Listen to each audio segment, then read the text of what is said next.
1 2 3 4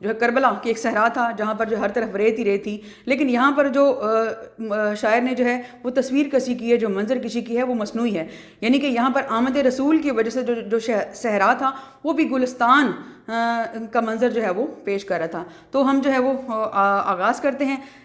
نظم کے جو ہے پہلے بند سے، اور اس کو جو ہے میں اسٹیپ بائی اسٹیپ یعنی کہ ایک ایک مصرے کو ایکسپلین کرتے جاؤں گی، آپ لوگوں نے بغور دیکھنا ہے، اس میں جو مشکل الفاظ ہیں ان کے معنی جو ہے وہ آپ لوگوں نے نوٹ کرنے ہیں، کیونکہ جب تک آپ لوگوں کو ہر شعر کا مفہوم اور ان کے معنی اور مطالب نہیں پتہ ہوں گے تو آپ اس کی تشریح نہیں کر دیں گے۔ تشریح کے حوالے سے ایک بات اور آپ لوگوں کو ایڈ کر دوں کہ 10 نمبر کی تشریح ہوتی ہے، اور آپ لوگوں نے صرف تشریح پر فوکس نہیں کرنا ہوتا بلکہ تشریح کے حوالے سے ایک بند کے لیے اس سے ریلیٹڈ، اس سے ملتے جلتے حوالگی کے 2 اشعار اس میں ایڈ کرنا ضروری ہیں۔ اگر آپ حوالگی کے اشعار اس میں جو ہے وہ نہیں ایڈ کریں گے تو تشریح کے مطلوبہ نمبر آپ لوگوں کو نہیں دیے جائیں گے۔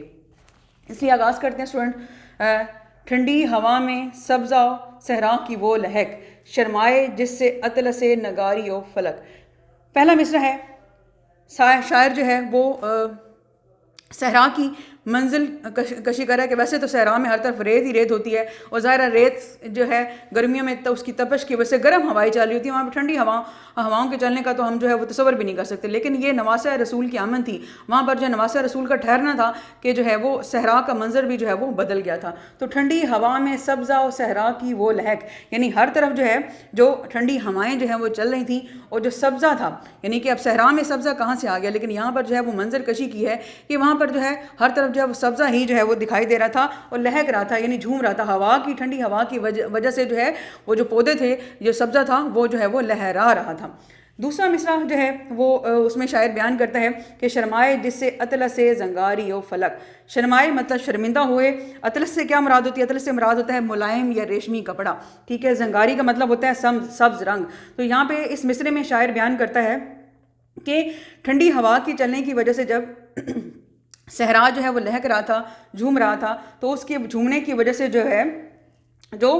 سبز رنگ تھا، یعنی جس نے جو سبزہ تھا اس نے جو ہے سبز لباس پہن رہا تھا، وہ بھی جو کیا کہہ رہے ہیں کہ وہ بھی جو ہے وہ لہک رہا تھا، مراد یہ ہے کہ سبز رنگ جو ہے وہ بھی شرما رہا تھا، یعنی ٹھنڈی ہوا اس قدر چل رہی تھی کہ اس کے جھومنے پر جو ہے وہ جو سبزہ بھی جو ہے وہ ریشمی کپڑے کا جو اس نے لباس پہنا ہوا تھا سرب رنگ کا، وہ بھی جو ہے وہ اس پر شرما رہا تھا۔ اگلا مصرع ہے، وہ جھومنا درختوں کا پھولوں کی وہ مہک، کہ ٹھنڈی ہوا کی وجہ سے درخت جو ہیں وہ جھوم رہے تھے۔ اب یہاں پر بھی جو ہے وہ شاعر نے جو ہے وہ ایک تصویر کشی کی ہے، منظر کشی کی ہے، یعنی ایک مصنوعی ماحول جو ہے اس کو جو ہے پیدا کیا ہے، کیونکہ ظاہر صحرا میں جو ہے وہ درخت ہرے بھرے درخت نہیں ہوتے، سبزہ نہیں ہوتا، وہاں پر پھول نہیں کھلتے، بلکہ ہر طرف ریت ہی ریت ہوتی ہے، گرمی ہوتی ہے، تپش ہوتی ہے، لیکن یہ نواسہ رسول کی وجہ سے جو ہے وہ اللہ تعالیٰ نے جو ہے وہ صحرا کا منظر بھی جو ہے وہ بدل دیا تھا، اور وہاں پر جو درخت تھے وہ جھوم رہے تھے، پھولوں کی مہک، اور ہر طرف جو ہے پھولوں کی خوشبو جو ہے وہ پھیل گئی تھی، اور پورا جو صحرا تھا وہ گلستان اور باغ کا منظر پیش کر رہا تھا، اور پھولوں کی خوشبو کی وجہ سے وہ جو باغ تھا وہ مہک رہا تھا، یعنی ہر طرف خوشبو ہی خوشبو جو ہے وہ پھیل گئی تھی۔ اس میں آپ جو ہے اضافی اشعار کے طور پر لکھ سکتے ہیں کہ ہوا کے دوش پہ اڑتی ہوئی خبر تو سنو، ہوا کے دوش پہ اڑتی ہوئی خبر تو سنو، ہوا کی بات بہت دور جانے والی ہے، یعنی کہ ہوا کی وجہ سے جو ہے یہ بات بہت دور دور تک پھیل گئی تھی، اور جو ہے وہ اس ہوا کی وجہ سے جو پھولوں کی خوشبو ہے وہ جہاں جہاں تک ہوا جا رہی تھی پھولوں کی خوشبو بھی ہے اسی کے ساتھ جو ہے وہ جا رہی تھی، اور وہ اس نے یہ خبر جو ہے وہ بہت دور یعنی ہر طرف پھیلا دی تھی کہ اس زمین پر، اس سرزمین پر جو ہے صحرا پر جو ہے نواسہ رسول کی آمد کی وجہ سے یہ صحرا بھی جو ہے وہ گلستان کی شکل میں جو ہے وہ بدل چکا ہے۔ اگلا مصرع اسٹوڈنٹ ہے، ہر برگ گل پہ قطرہ شبنم کی وہ جھلک، برگ گل سے کیا مراد ہے، پھول کی پتی، برگ گل کہتے ہیں پھول کی پتی کو، ہر برگ گل پہ قطرہ شبنم کی وہ جھلک، شبنم کا قطرہ یعنی کہ صبح کے وقت جب ہم جو ہے وہ اٹھتے ہیں تو دیکھتے ہیں کہ شبنم جو ہے پھولوں پر گری ہوتی ہے، اور ان کی پتیاں جو ہیں وہ ان شبنم کی قطروں کی وجہ سے جو ہے وہ موتی کی مانند جو ہے وہ چمک رہی ہوتی ہیں۔ تو یہاں پر شاعر جو ہے بیان کرتا ہے کہ درخت جھوم رہے تھے اور پھولوں کی خوشبو کی وجہ سے پوری ہوا جو ہے معطر ہو چکی تھی، ہر برگ گل پہ قطرہ شبنم کی وہ جھلک، اور شبنم کے قطرے جو ہیں وہ ہر پتی پر جو ہے وہ موجود تھے اور جھلک رہے تھے، مطلب جو ہے وہ چمک رہے تھے، ایسے چمک رہے تھے کہ جیسے جو ہیں وہ موتی پڑے ہوں، اور موتی پر جب سورج کی روشنی پڑتی ہے تو اس کے اندر سے جو ہے وہ روشنی نکلتی ہے اور وہ جو ہے چمک پیدا کرتی ہے۔ تو یہاں پر بھی جب برگ گل پر جو شبنم کے قطرے پڑے تھے ان پر جب سورج کی روشنی پڑی تھی تو وہ ایسے لگ رہا تھا کہ جیسے کوئی ہیرے جو ہیں وہ چمک رہے ہوں۔ اگلے مصرے میں جو ہے چوتھا مصرع ہے اس میں پانچواں مصرع ہے، اس میں شاعر بیان کر رہا ہے کہ ہیرے خجل تھے. خجل سے کیا مراد ہے؟ شرمندہ تھے. ہیرے خجل تھے گوہر یکتا نثار تھے. گوہر یکتا سے کیا مراد ہے؟ اصلی موتی. نثار تھے قربان اور تھے. ہیرے خجل تھے یعنی ہیرے کیا ہوتے ہیں کہ ظاہر آپ کو پتہ ہے کہ قیمتی پتھر ہے سب سے، اور موتیوں کے حوالے سے کہ ہیرے کے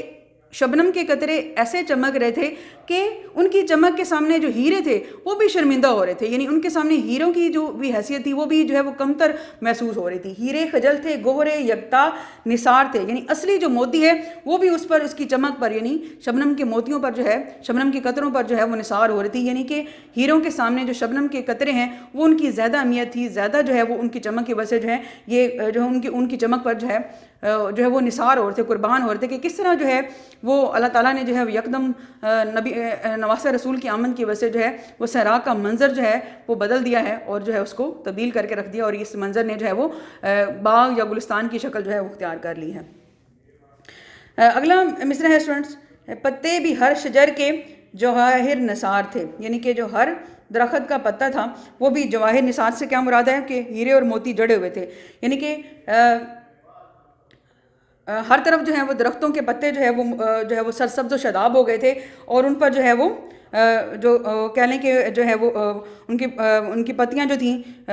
وہ ہر سبز و شاداب ہو گئی تھیں، اور ہیرے اور موتی جو ان پر جڑ گئے تھے. یعنی کہ یہاں پر شاعر جو ہے اس بند میں بیان کرتا ہے کہ کس طرح جو ہے وہ نواسہ رسول کی آمد کی وجہ سے جو ہے وہ پورا منظر جو ہے وہ بدل گیا تھا، اور ہر طرف جو ہے پھول ہی پھول کھل گئے تھے، درخت سرسبز و شاداب ہو گئے تھے، ہوا چل رہی تھی، ٹھنڈی ہوا چل رہی تھی، یعنی کہ گرمی ختم ہو گئی تھی، اور اس منظر کو جو ہے وہ یکسر جو ہے وہ بدل کر جو ہے وہ رکھ دیا تھا. تو یہاں پر شاعر بیان کرتا ہے کہ ہیرے بھی جو ان کے سامنے جو ہے وہ شرمندہ ہو رہے تھے ان کی چمک کے سامنے، اور جو آسمان تھا وہ بھی شرمندہ ہو رہا تھا، یعنی کہ جو ہر طرف جو ہے سبزہ ہی سبزہ جو ہے وہ ہو گیا تھا، اور جو ہے پتے یعنی شجر یعنی درختوں کے پتے جو تھے وہ بھی جو ہے ہر طرف جو ہے وہ ہیرے اور موتی ان پر جڑ گئے تھے. ہیرے اور موتی جڑ گئے سے مراد کیا ہے کہ ان پر جو ہے وہ پھول کھل گئے تھے اور سبز و شاداب ہو گئے تھے. اس میں بھی جو ہے آپ حوالگی کے حوالے سے جو ہے وہ شعر ایڈ کر سکتے ہیں. کھا کھا کے اوس اور بھی سبزہ ہرا ہوا، کھا کھا کے اوس اور بھی سبزہ ہرا ہوا تھا، موتیوں سے دامن صحرا بھرا ہوا. جی اسٹوڈنٹس، آج جو ہے ہم لوگوں نے جو ہے وہ اس کا پہلا بند جو ہے وہ پڑھا ہے اس نظم کا. تو انشاءاللہ جو ہے وہ اس کو جو ہے وہ آگے جو ہے اس کو ہم جاری رکھیں گے، اور اگلے جو ہے وہ 2 لیکچر میں اس نظم کو جو ہے کمپلیٹ کریں گے. آپ لوگوں نے جو ہے وہ شاعر کا جو ہے وہ تعارف ہے، نظم کا تعارف جو ہے وہ آپ لوگوں نے یاد کرنا ہے، اور اس جو آپ لوگوں کے سامنے میں نے بند پڑھا ہے اس کے معنی اور مطالب جو ہیں وہ آپ لوگوں نے یاد کرنے ہیں. تشریح کرنے کا طریقہ آپ لوگوں کو پہلے بتا چکی ہوں کہ آپ لوگوں نے جو ہے وہ تشریح کرنے سے پہلے جو ہے وہ سب سے پہلے آپ لوگوں نے مفہوم لکھنا ہوتا ہے. ٹھیک ہے، مفہوم کے علیحدہ سے کوئی نمبر نہیں ہوتے، لیکن مفہوم جب آپ بیان کر دیتے ہیں، ویسے تو آپ 2 لائن میں کریں کیونکہ یہ بند ہے، تو آپ اس کو 3 سے 4 لائنوں میں جو ہے اس مفہوم کو بیان کر سکتے ہیں. مفہوم جب آپ بیان کر دیتے ہیں آپ کو تشریح کرنے میں جو ہے وہ آسانی ہو جاتی ہے، کیونکہ آپ کو پتہ چل جاتا ہے کہ ہر مصرے میں جو ہے وہ ٹو دا پوائنٹ جو ہے وہ کیا بات کی گئی ہے. اس کے بعد آپ لوگوں نے جو ہے وہ تشریح کرنی ہوتی ہے، تشریح کی ہیڈنگ دینی ہے. مفہوم اور تشریح لکھنے سے پہلے آپ لوگوں نے جو ہے وہ نظم کا عنوان اور شاعر کا نام جو ہے وہ لازمی لکھنا ہوتا ہے، کیونکہ 1 نمبر جو ہے وہ نظم کے عنوان کا ہے، اور 1 نمبر جو ہے وہ شاعر کا نام کا ہے، اور اس کے بعد 8 نمبر جو ہیں وہ تشریح کے ہیں. تشریح آپ لوگوں نے کم از کم جو ہے وہ 2 سے 3 صفحات پر کرنی ہوتی ہے، اور اس سے ریلیٹڈ آپ لوگ جو ہیں وہ اشعار لکھ سکتے ہیں. اس سے ریلیٹڈ جو ہیں آپ لوگ جو ہیں وہ کوئی حدیث یا قرآن پاک کا جو ترجمہ کے حوالے سے کسی آیت کا ترجمہ دے سکتے ہیں، اور آپ لوگوں نے تشریح جو ہے پیراگراف کی شکل میں لکھنی ہوتی ہے. مجھے امید ہے کہ آپ لوگوں کو جو ہے وہ اس لیکچر کی سمجھ آ گئی ہوگی. اس کے علاوہ پھر بھی اگر آپ کو کسی قسم کی بھی کوئی کنفیوژن، کوئی بھی مسئلہ ہو تو آپ لوگ اس سے بات کر سکتے ہیں. اللہ حافظ.